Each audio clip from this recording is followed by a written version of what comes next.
Thokozani Dlozi Hans. Visit those graves. Visit lawo mathuna. Even if ungafiki wenze next uphahle, but just clean up. Lilungise ithuna.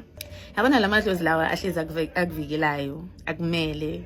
Mawuthi yo consult akuphakama wona kuqala, mawuthi wenzani yiba bakumelayo, bakuprovidelayo, bakwenza ukuthi double up ile na ku 2025.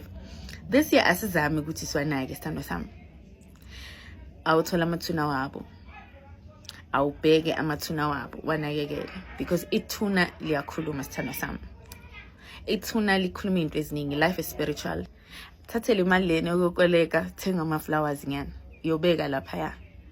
Clean kubukeke kube right. Amathuna wakini mawafane nawe. Awukwazi ukuthi uhleli kanje ngibhekile ithuna la kamama wakho alikho right. No.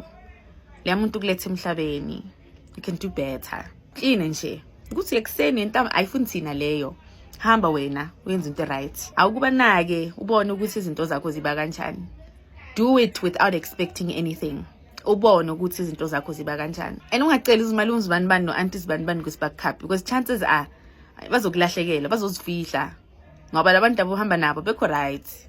Ufuna ukuhamba nabo you understand? Wena bafuna wena. Take out some time, hamba uthenga ama flowers. If awunayo imali yokuthenga flower, thatha amanzi, ufike uyocleana lapha yana. Ikhamanzi wasendlini ufike uyocleana. Let's do better and build the relationship. Mhlawumbe abanye awubazi. Uyezwa bathi kunalogogo lo. No, build that relationship. Give her attention. Umnaki man.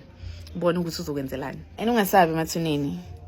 Mathuneni is the most peaceful place la emhlabeni. It's a portal into eziningi, but focus kule oye kuyo. Bheka indaba zakho. Wenza into zakho bese uphuma uhamba. Now if you can drive miles emfaneni, surely you can make time for your ancestors. Ukuthi bathi thunela kazibani you can make time. You can make time. Hello Mzansi, welcome to Mkosi Mzansi. If today is your first time visiting this channel, please do the right thing and click the subscribe button. Lona ngumpho wabadimo and she's sending a message ebantwini uthi oh hambani uvakashela la umathuna, hamba uyocleana lithuna la makwakho, la bhuti wakho, la gogo wakho, la sisi wakho. Uthi labantu labo leningasabanaki namuhla ngebo labanivikelako, labaninakako, labahlezi obaniprotectako ngaso sonke isikhathi. So take that time uhambe uyocleana lithuna lemuntu wakini, lihlobe naye ajabule. I guess this message yebantwini who actually believe kulaba phansi who actually believe ekutheni umuntu nakashonile, you need to go to lithuna lakhe uyocleana, uyoqenza, wente kube kuhle, buy them flowers.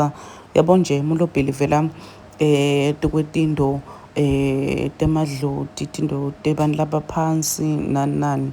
So if you don't believe in that, guess this video is not for you, honey. Please do comment what you think below down on the comment section. Don't forget to hit the notification bell. I will see you on the next one. I'm signing out, so goodbye.